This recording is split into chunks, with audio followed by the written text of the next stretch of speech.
Just open it up. All right. Obviously, very excited for Luke and the opportunity that he has ahead of him, not just in this game but into the future. Just super impressed with his growth over the last year and so many different ways. I mean, obviously you guys see the stuff on the field, but his direction, his intentional leadership in the building, with the young players, old players, transfer players, high school players, defensive players. Like I remember walking into a fall camp meal and I saw him sitting with 2 or 3 defensive guys, and I began to see the things that I knew could really transpire. So just a great example of what I think is everything right in our program. Really, college football just stands for all the right things, and also in this crazy world that we're in right now with the portal and the transfers, like he's a definition of what you're looking for. I think I always tell our coaches, right, I know once in a while in this portal world, because you recruit kids in such a short window of time, that sometimes you can get surprised, but you just can't put yourself at a point to put too big a risk, right? And that's something that I think happens all the time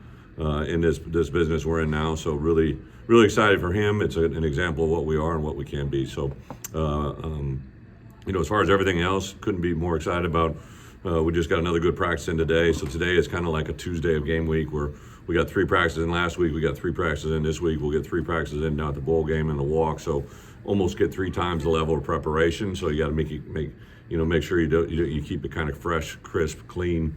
Today we went full pads, went a lot of early down stuff, did 2 phases of the kicking game. We'll take the day tomorrow. We're in finals week, so it's really important for our guys to have the time they need for academics. So tomorrow a little bit of everything. Actually taking them to the ribeye after this. If you guys want to crash a ribeye party, they're all going to the ribeye. I got 110 of our monsters going in there. They got either a 12, 20, or a 30 ounce. I'm sure there'll be too many 30 ounces ordered, but I know the O-line, D-line especially, I announced that this morning. We're very, very excited. So kind of do some different things for them. We also have a Friday night. We got a gift suite at the country club. We'll take them over for what we normally do on our Friday night meals before our home games. They always love that meal, and then we'll tie that in with a gift suite that they get to order before the bowl game. So this week I think it's important to give them some space, give them some time, but also let them feel the reward of the bowl game. So probably some things you guys don't know. We've had a number of guys get in the portal, right, that just feel that they might have a better opportunity somewhere else. Some of those guys have afforded the opportunity to come back and play the bowl game with us. So some guys that have been with us all the way through, even though they got in the portal, Declan Dooley, Kanari Wilcher, and a couple other guys are still in the process of it. There was a couple guys that weren't here today that are on visits other places, but I just think the kids that I built relationships with, my opinion of who they are and what they are doesn't change, and I want them to be successful once they're past here. So that's really not the norm. I get it, but it's something I really believe in, giving these guys an opportunity. So I think we got a good handle on who all our guys are going to be. Obviously, Pat won't be there. Is really the only opt-out that we have that I plan on only being the only guy besides some of the guys that have jumped in the portal. So everybody's out there going through their practice and had another really good practice and opportunity today, and been really impressed with their energy and their flow. We had a lot of visitors in today. We have some portal visitors. We had a high school player on campus, and they all just talk about the juice at our practice, the excitement, the energy. So I'm really excited about where they're at. So with that, I'll open up for questions. It goes without asking, but what is the value for an organization to have a quarterback back for his 3rd year who's accomplished as much as Luke has? Yeah, good question. I would say especially a player of his caliber, right? Just because he spent 3 years doesn't make it great, but like he gets it, he sees it, he understands it. Him and Barry, I think, have really got a really special relationship. So I think to have that catalyst, you throw Art in the mix. I mean, here's a guy that was one year removed before he got here. Have some really good players. I think Josh Kreutz, I let Josh be available, even though you guys left him standing over there all by himself while you're talking to him. So I was just looking at him. He started laughing. I think Josh gets it and understands it. Obviously, he's got a training mechanism of being around NFL, good quarterbacks that he sees on a daily. I thought it was really important. I want to do it at that. I thought Pat Pearson had a really good idea to do it around that basketball game, do the environment that it was going to be to capitalize on that moment. I think you'll see some other guys mention that they're coming back, right? That we'll kind of sprinkle in here as we get closer to the holiday season. So, but yeah, Luke, I think because of who he is, that's what I get excited about, right? Obviously, that probably was a big part of Donovan's decision, right? Like I'd literally expressed to him on how much I love him and where I'd want him to be. I gave him the opportunity to stay here through it, but I also understand he's got to go find his next opportunity. But it's kind of the world we're living in, right? And even though you have depth, it's kind of like why it's been a little bit hard to sign D linemen here the last couple of years because we had so many good D lineman guys coming with Johnny and Keith were here that it was hard to get some of those guys in, and it really is a catch-all. So I think now, in this world we're in, I'm a development believer. I believe in development, but it's almost like you got to kind of concentrate on 1 year to the next just because your roster is so fluid. Brett, how important is it to retain your best players? You've been able to do that Yeah. a lot. Like, how important is that for your program and building? You know, Jeremy, I would say that it doesn't happen by chance, right? I literally build relationships with kids. Like I coach, I'm a head coach. I get it, but I mean, today I got I think 22 meetings with players today. I meet with our players twice a year, everybody on the roster, and I think as I learn about what goes on at other programs, there's guys like Coach I've never been in a head coach's office, right? So like I think we're very intentional in how we build this building. On the flip side of it, I think when kids opt out, like I told Pat, like, hey, I don't just like I did with those other guys, like when Spoon jumped out and the Brown brothers, like, let them have their moment. So I think Pat will join us in Florida for a day and get a chance to talk to our team.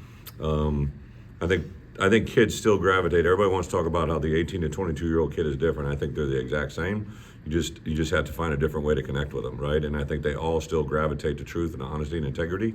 Even though we may have a conversation that isn't a lot of fun to have, it's one that need to be had. And I think that kind of plays out. And then to keep our best players, listen, I started meeting with our administration by week one, right? Like, it wasn't too hard for me to figure out who's going to be our best players coming back. And I think we're either first or second youngest team in Power 4 football coming back. We're all juniors and sophomores, so it was very easy for me to see if we could get Luke to come back on offense. Obviously, wide receiver, we knew we were going to have transition with Pat and Zakari, but have 3 really good returning offensive linemen, have 2 tight ends, one that didn't get to play this year, Tanner Arkin. We have a host of, I'm not even talking to, and I've had so many portal running backs reach out to me because of what we've done in the past, but I'm not even talking to a portal running back because I think our room is really, really good. And on the defense side of the ball, a key group of players coming back that really this was their first year starting that is going to be a big part.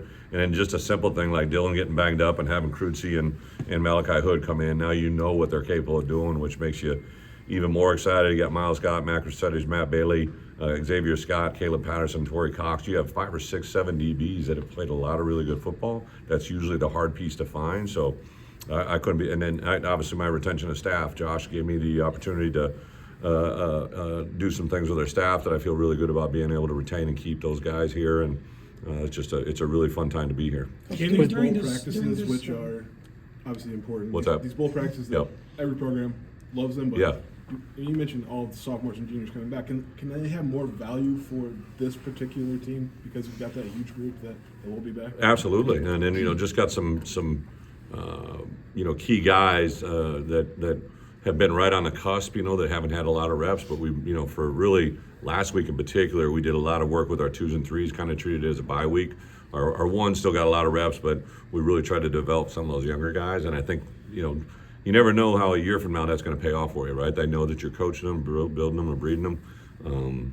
I think everybody thinks that you just practice, you get better, right? But it's how you practice, right? And I think our guys, I was told that there's some teams that are in bowl practices, but kids didn't really want to be there, right? So like I try to shorten it, keep it clean, keep it crisp, reward them with some fun things, and hopefully just keep getting better. During this portal cycle or Mm-hmm. season or whatever you want to call it, do you feel like you have the resources to land some kids that can come in and make an impact for you? I do. I think one of our big things at this time frame is just getting on it's really a difficult time. Kids are they're literally you could talk to them at 10 o'clock last night, and by 10 o'clock today, the schedule, their schedule may change or their opportunities may change. One of the biggest battles we fight here at Illinois is getting kids in school, right? Like there's the timing of the calendar, and then everybody goes on break here on December 25th and doesn't come back till January 10th, and that's a big time.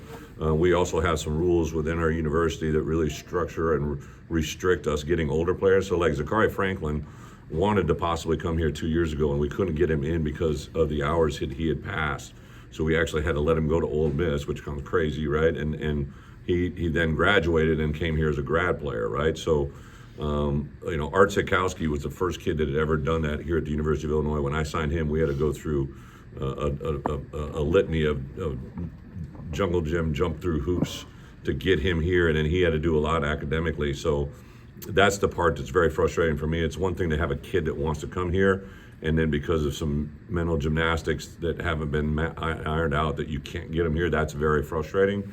But as far as the resource, I think we're getting to a playing field right now in college football that there's still going to be a 6-month window there where some people are having some monopoly money that's kind of crazy, but for the most part, I think it's getting closer and better. What's it been like for you guys so far in the portal hunt? Yeah, it's I've been doing this going in my 17th year, and it's by far been the craziest 2 weeks of my tenure. It's just insanity. I give Pat Hamilton, Jay Kaiser, Dre Brown just an incredible amount of kudos because I literally walked off practice field and just went upstairs and they got 12 guys for me to watch. Right, they got in the portal since last night. I was here a long time last night and watched about 18 guys. It's not just the talent. Now you want to try to find out what they are. You guys know where I'm going. There's some guys that listen on defense or on offense. Zachary Franklin had a huge impact this year. Luke Altmaier, Melvin Priestley, J.C. Davis, some guys on the periphery that are really. And then on defense, you look at T.Rod Edwards, who's the backbone of our defense, who's a transfer 3 years ago, right? Dennis Briggs. You look at Alec Bryan and what he is and what he could be for us in the future. Just really, and there's probably about a half a dozen guys on both sides of the ball each year that will dramatically impact your team, and you got to make sure they're the right kind of guy. Barry said there's coaches that are getting pinged every time somebody's in the portal. Do you ever feel like you arrive at I have a grasp of who's out there, what's available, and what we need? In the portal? Yeah. No, absolutely not. I'm not on the portal ding list, but I know that. I mean, I'm sitting next to Pat and I'll hear him thing going off. I think it's like his alarm. It's going off, right? Him and Jay. I can't be in that row, but they filter it. They get it to me. I can honestly say that probably every kid that we have come in this building, I've looked at, evaluated, and because the bottom line stops with me, right? Yeah. So obviously you're going to have different opinions too. I may really like this one guy and others may not, but I kind of just say, hey, what Pat and I and the personnel department decide to do, that's what we do, and everybody moves forward. Because if you really truly wait just even an hour or two, sometimes a kid can be gone. So. I know I've called a kid. I never usually try to call a kid past 9 or 10, but I've reached out at 11:30. I was just showing, hey, are you up? Right? You just know. And then you got kids on visits at other places, right? You don't know where the hell they're at, right? So it is complete panic. And it's so funny. I probably talked to at least 3 coaches in our conference, and at least 3 coaches I know, 2 SEC and 1 ACC in the last 4 to 5 days, and every one of them first thing we say is, holy Jesus, right? Everybody's going through it. So I think it's just pure pandemonium across the country. And it's really, I get it. It's a beneficial thing. I just hope that we, in some regard, can put on some guardrails, because some of these kids are making decisions that are going to affect them academically for a long time. And that's the part that scares me more than anything. I love building a team. I love getting us in a position. I can see how beneficial it's going to be. I love watching kids come in this building. What's really happening for us now is we're getting a lot of kids that we recruited 2-3 years ago that maybe we weren't quite sexy enough or good enough yet, and now all of a sudden they're like, oh shit, look at Illinois. These guys are doing some things, right? And even there's been 5 kids that used to be in this program that are other places that have reached out to me, and I just got to decide what we're doing there, right? So some of that stuff is a lot of fun to sort through. All good. Thank you, guys. Thank you. Thank you.